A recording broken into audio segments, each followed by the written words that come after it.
Hello and welcome to Cut Through the Noise. Cut Through the Noise is the podcast that helps business leaders increase sales through elevated communications and marketing. I'm your host, Aisling O'Rourke, and I'm the founder of The Communications Coach, based here in the Republic of Ireland. I work with business leaders and professionals who want to communicate with clarity and confidence, and I'm delighted to be back with another episode of Cut Through the Noise. In this season, season 10, we're focusing in on a topic that has transformed how we live, how we create, how we connect, and of course, how we work. And that is artificial intelligence.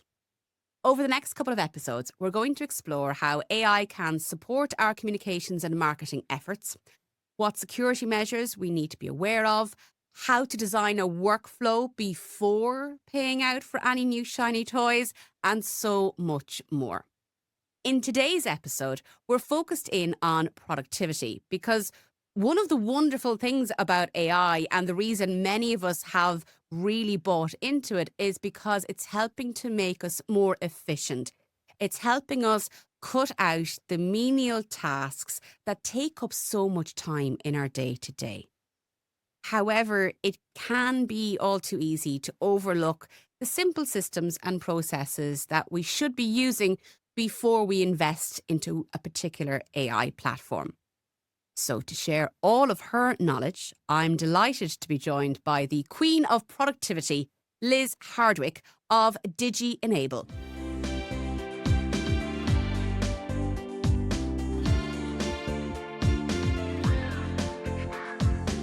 Well, I am delighted to be joined now by Liz Hardwick of DigiEnable. Liz, you are very welcome to Cut Through the Noise.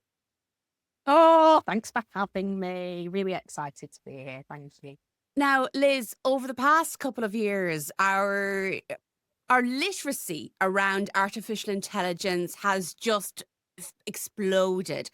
And a lot of it has been around productivity. And this is your area of expertise because there is this, I think, mindset that if we buy into a whole load of different AI platforms, that all of a sudden we become super productive people and we'll be able to get, a gazillion hours of work done in a 40-hour working week.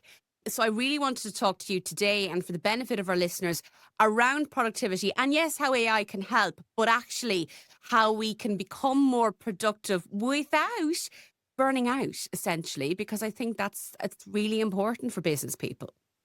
Absolutely. And I think there are too many shiny new apps at the moment, and that in itself can cause burnout or at least overwhelm, because unless you really know what you want to do with the tool itself, how do you pick which one works for you? And there's lots of exciting conversations people are having in the business world, in the media sectors as well. This is the latest one. This is fantastic. This is what this does. People love talking about it, but then how do we then start to think about, well, what does that mean to me? And what do I want it to do? And sometimes actually it's thinking about what do you want it to do first? And then the tech is secondary. And most people go, oh, shiny ChatGPT. We saw it with the numbers. Once it was released publicly as an app for free, it was very well taken up. And then it dwindled in usage because once people were like, oh, this is fun. I can make an avatar of myself. But then what do I do with it? Yeah. I can't see a real world purpose of everyday using it and not understanding the capabilities of what it would want to them. And I think we're at that cusp now as, okay, how do we make this work?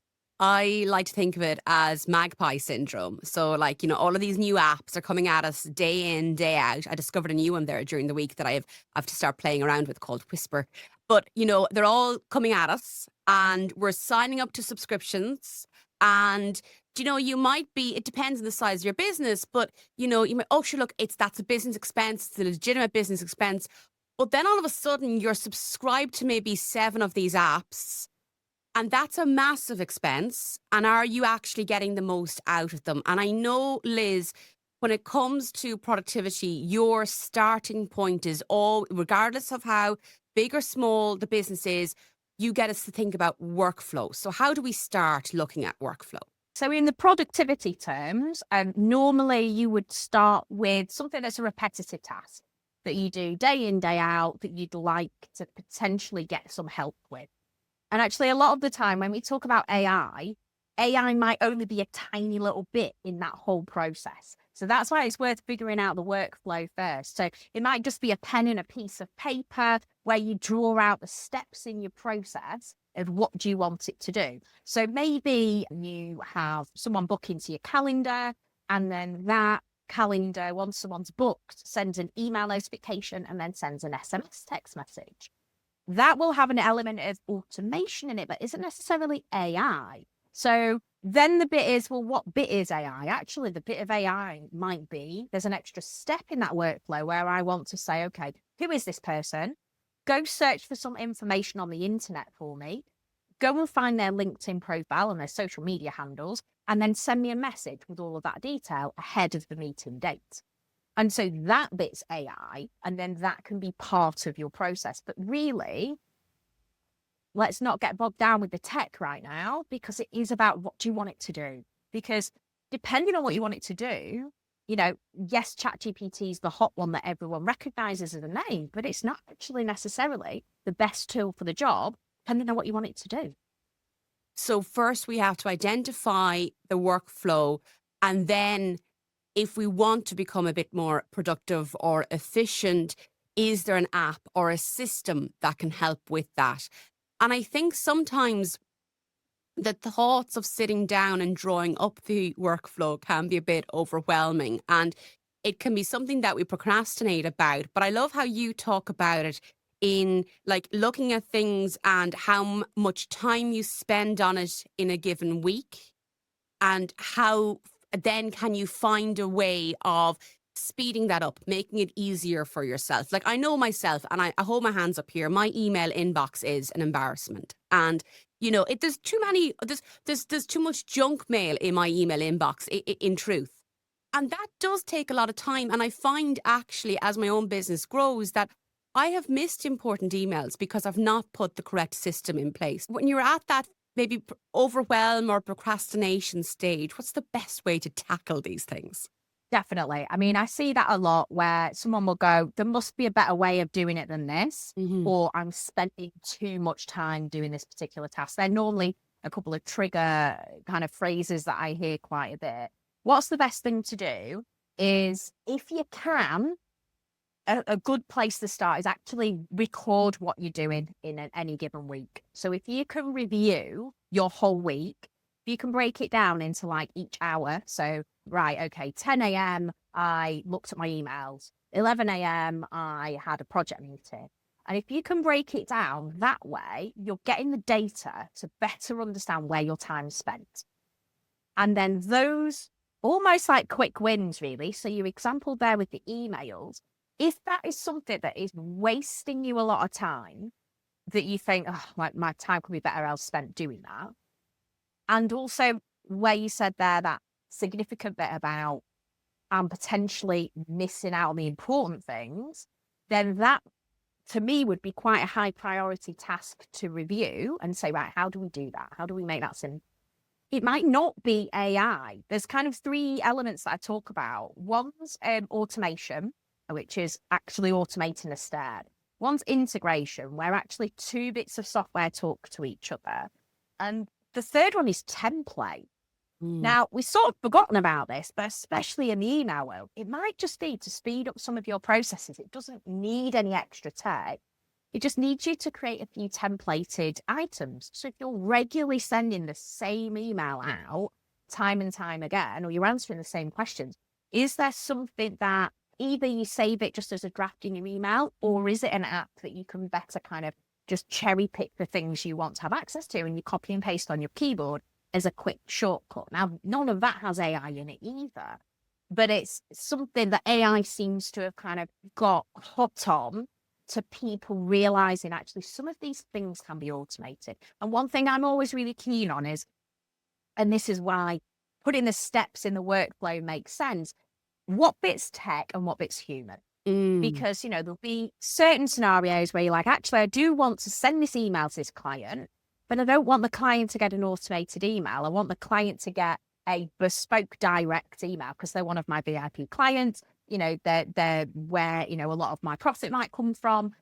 However, there's steps in that process that you can still use an AI tool or an automated system to say, remind you to get in contact with that client you've not seen for 2-3 months.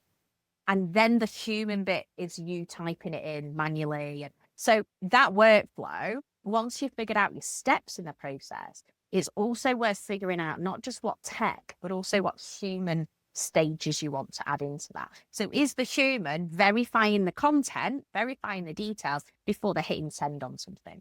So I know a lot of people will have used ChatGPT for content marketing and creation of content. I would hope that people have pretty much sussed it by now. You don't just copy and paste and stick it on something. You might copy and paste and edit and tweak and make it a bit your own and add in your own words and then paste it somewhere else. Mm-hmm. So there's still that human element to it. I think we need to utilize these as tools in our toolbox rather than something that will solve the problem completely. And I think that's such a valuable point, and it's something that I speak about with my own clients as well.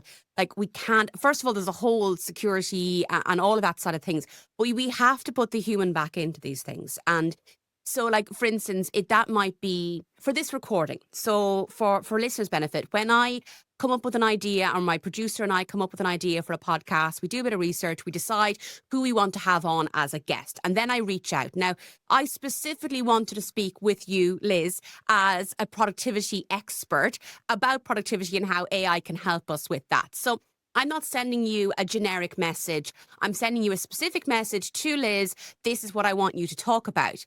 But then once Liz said, yes, I'd love to, and I was delighted that she did, then I send you basically what should be a template of instructions of this is how you log in, this is your calendar invite, this is the consent form for producing this in the form of, promotion for the podcast. And that I could be speeding my own job up by having that as a template, just as an example of how you might use a template.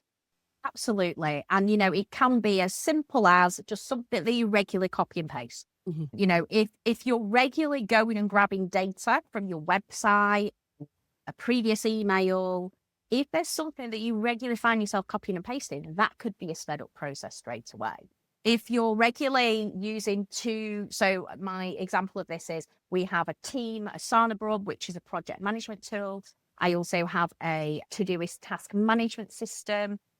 I've integrated the two, which still isn't AI and still really isn't automation, but it's where two apps talk to each other. So you do have to link them that very first time. But after that probably, and talking about saving incremental, probably every time I don't have to copy and paste the same thing in twice, saves me probably about 20 seconds each activity I do.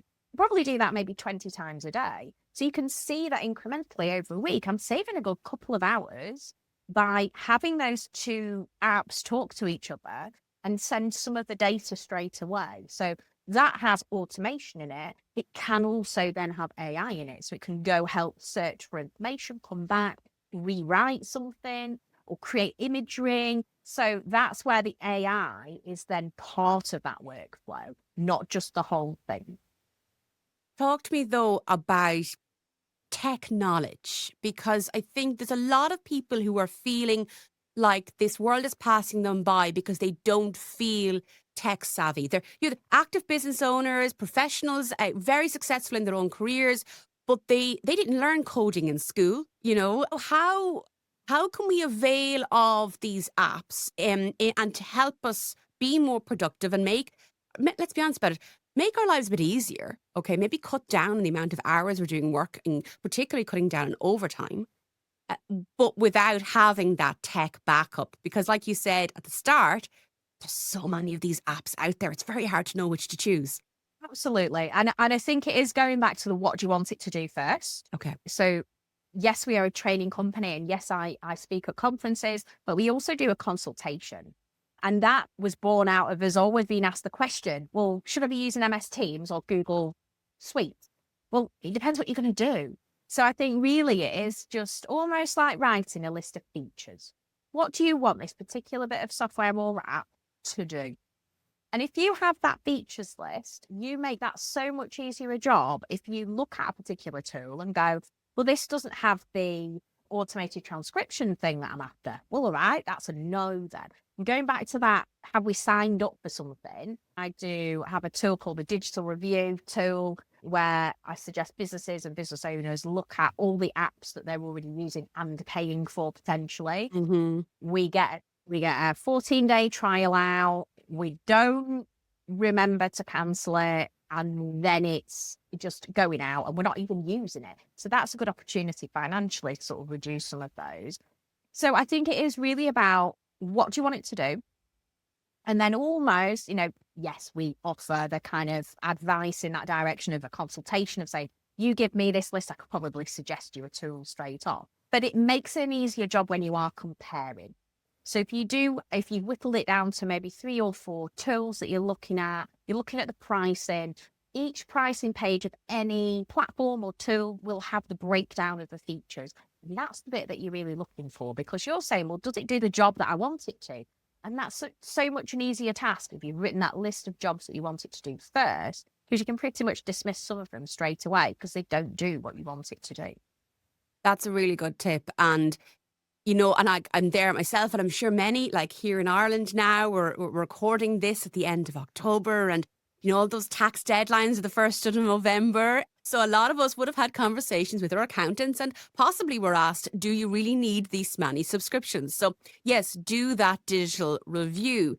So, and that can be really useful. And you know what, even if it's not productivity that's motivating you to do the review, but money, that in turn will help you make more use of the money that you are spending. Now, talk to me about that conversation you had with a particular team around 10 minutes, because I heard Liz speak a couple of weeks ago.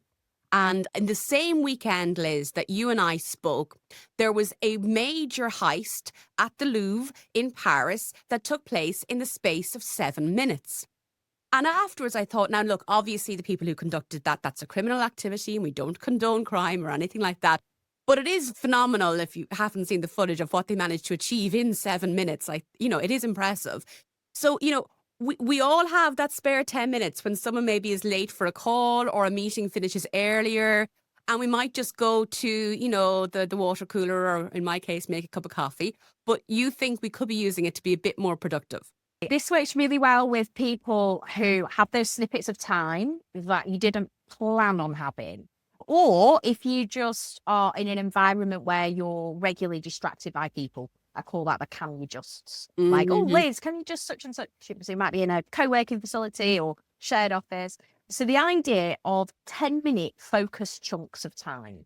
So when you find yourself and you've got 10 minutes, if you've already sort of pre-thought out some of the tasks that you regularly do or need doing that are on the to-do list that are 10 minutes or less, if you've almost made a little bit of a to-do list already that isn't like a high priority, that isn't urgent, because these are sort of things that you just need to chip away at because you don't quite know when you might do them. If you've got like a post-it note and you want to just say, right, these are my 10-minute actions, or you might have a task management system. My task management system, I have a tag that says 10-minute tasks. And if I find myself hanging around waiting for someone, or I'm in a coffee shop and I've got a little bit of time to kill, I look at my 10-minute task items list and go, it's 2 minutes now. Oh, there's that 10-minute YouTube clip. I've been meaning to have 10 minutes to watch.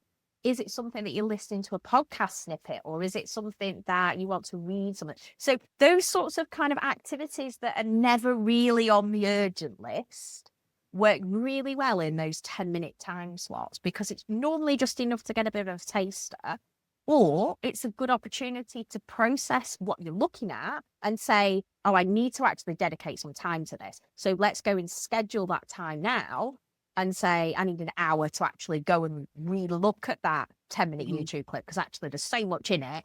I want to better sit down and do some kind of learning through it. So those 10-minute segments can become so valuable rather than as just scrolling, the social media feeds of the world. Because let's face it, if we're waiting for someone, we're in a doctor's surgery, or we're waiting for someone to turn up for an appointment, we're just scrolling mindlessly on our phones a lot of the time. Whereas we could really optimize that, even if it's just professional development stuff. You could use those 10 minutes so much better. And like you hit the nail on the head there. Like I have maybe TikTok videos that I've bookmarked because that's actually really useful, but it's too long to watch right now. And, something I want to watch back, or maybe an article that I need to read for research purposes. Like we all have those little slots of time. And am I right in thinking, Liz, it's your leveraging of the Pomodoro method? Yes. So I'm an absolute mega fan of the Pomodoro method.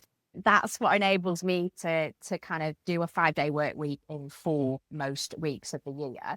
So Francis Cirillo created Pomodoro technique. It's 25-minute chunks, then a 5-minute break. What we've done there is we've just said, instead of 25 minutes, take that down and just make that 10 minutes. It could be just a timer on your phone. There is a tool that I use called TimePie, which enables you to change the 25 minutes to 10 and set a timer and do that way.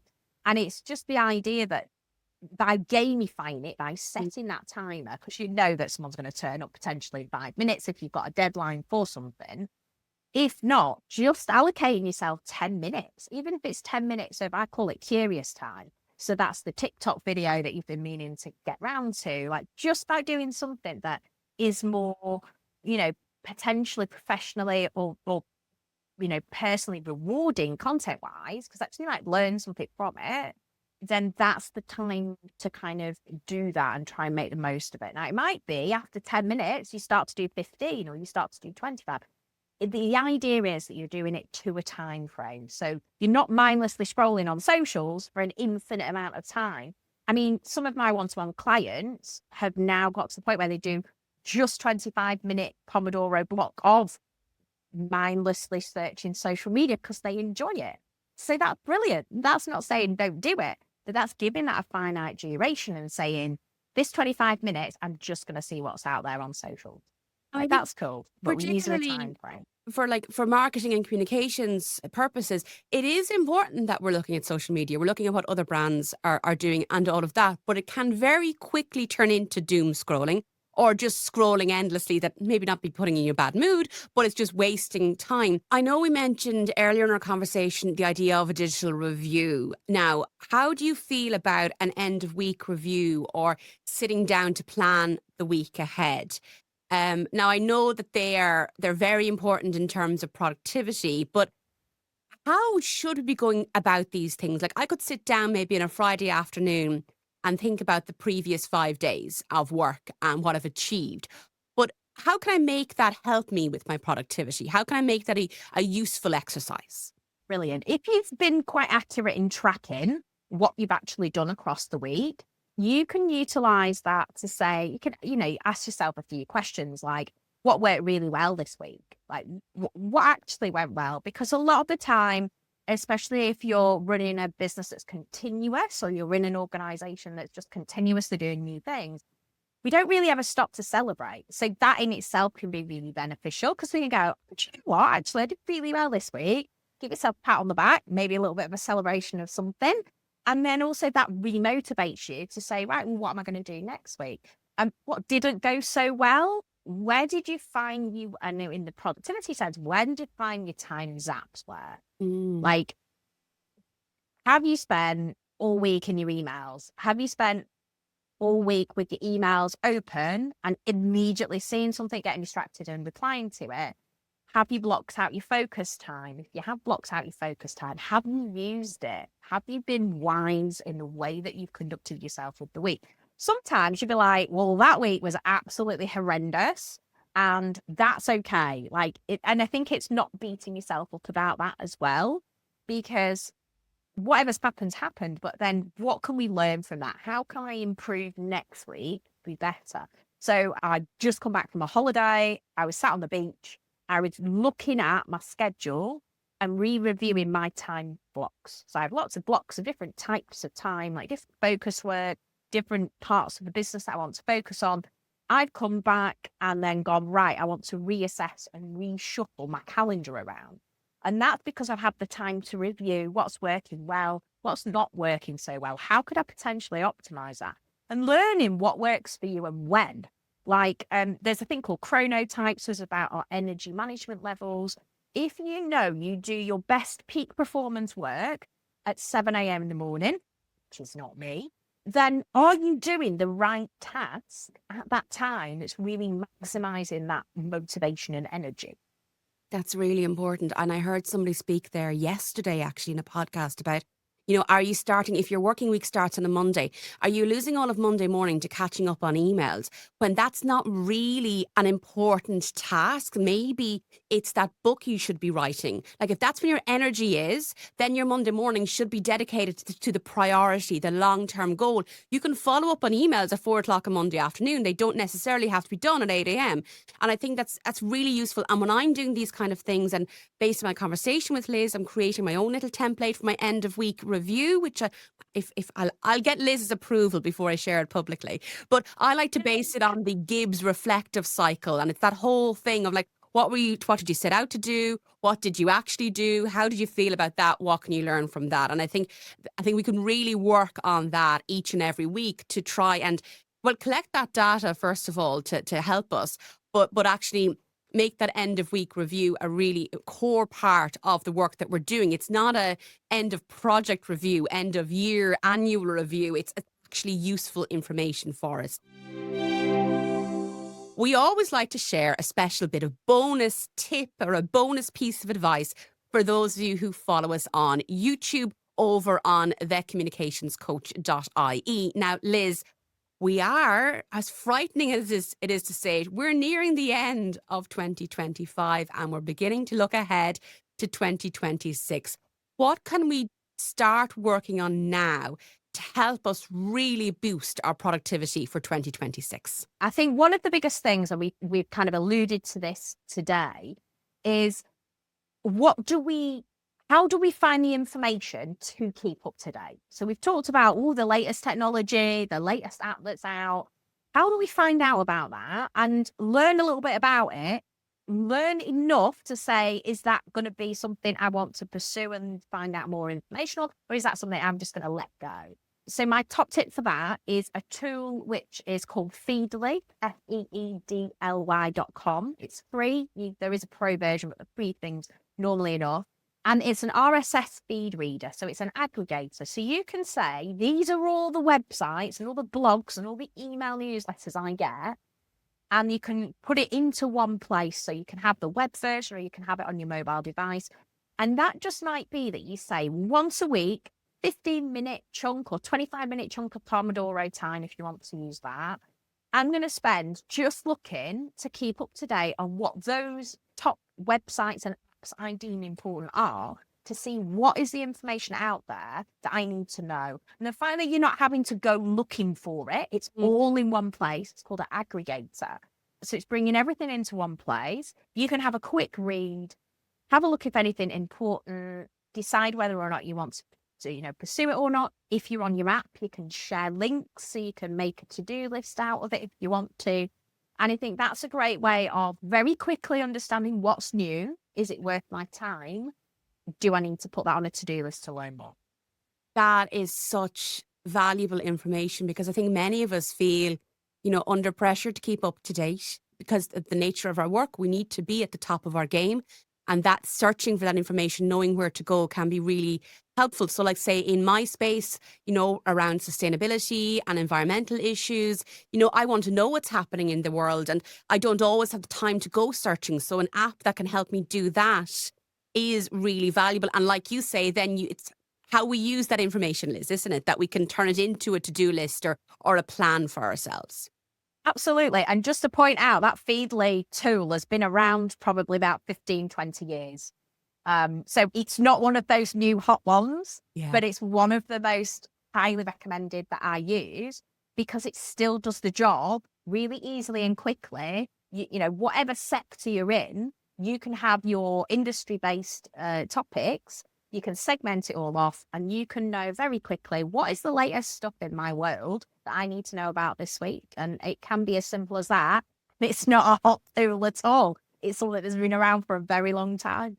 Well, Liz, thank you so much for having a conversation with me today for Cut Through the Noise. That digital review piece, like, is the one that I'm taking away, Liz. Like, it's so important. Sit down, do that digital review, look at the apps that you're subscribed to and whether or not you're getting the most out of them. And if you don't know if you're getting the most out of them, like Liz says, go on to the features, the payment page, which will give you the list of features. And are you paying for 2 apps that do the same thing? Because my guess is you probably are. Liz is nodding away there as we speak. Liz, for people who are listening to this and want to find out more about, what you do and how you might be able to support them, where's the best place to find you? So DigiEnable.co.uk, or you can find me at Liz Hardwick on pretty much all the social media platforms. Instagram and LinkedIn are my favourites. Well, Liz, thank you so much for your time today. Thank you for having me. I hope you enjoyed my chat with Liz. I know I'm certainly taking a lot away from it myself. For me, there are 3 key takeaways from our conversation. First, before you engage with any AI platform, take the time to audit your existing processes. And more importantly, look at these systems and processes you should have in place. So look at the tasks that make up your day-to-day in your business or your role. Once you understand what's working, what's not, and what those time-wasting efforts are, you'll have a much clearer idea of where AI can genuinely help. Secondly, conduct a digital review. What apps and tools are you already using and perhaps paying for? Could they be working even harder for you? Are you paying for more than you need? I know this sounds dull, it's not the sexiest thing in the world to be doing, but take a look at the product specifications for the things that you are actually paying for. And are you paying for perhaps 2 apps that actually do the same thing, but you're using different sections of them? Are there ways you can lessen the amount of subscriptions but get more bang for your buck? And finally, be aware of what I like to call magpie syndrome.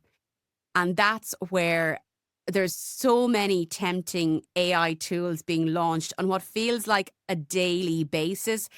It's very tempting to sign up to every shiny new thing. First, make sure you're getting the most out of what you're already paying for. You're getting the most out of those systems that we talked about. And remember that most of us are still only experimenting with AI. The real value comes from what we learn about using it well, not just collecting more tools. The real value comes when you spend time investing and investigating one particular platform and really getting the most out of it before adding a new app or tool to your subscription list. Well, that is it for today's episode of Cut Through the Noise. I hope you enjoyed this episode. Thank you for listening. If you've been listening for a while and you've not yet left us a review, please do on your preferred podcast app. Go to the comment or review section. Give us a 5-star rating if you really like what we're doing. But most importantly, let us know what you think of the podcast. If you'd like some help with your communications and marketing, perhaps you want assistance in figuring out how any of the strategies we discussed in today's episode could actually help with your day-to-day in your business, get in contact with us here at thecommunicationscoach.ie. Send us an email to hello@thecommunicationscoach.ie and be sure to ask about the Clarity Collective Mastermind. And yes, I promise, all of those links are in the show notes below. Thank you for taking the time to listening to Cut Through the Noise. It's a noisy world, so remember, you need to communicate with authenticity, clarity, and confidence if you want you and your brand to stand out from the sea of sameness and cut through the noise.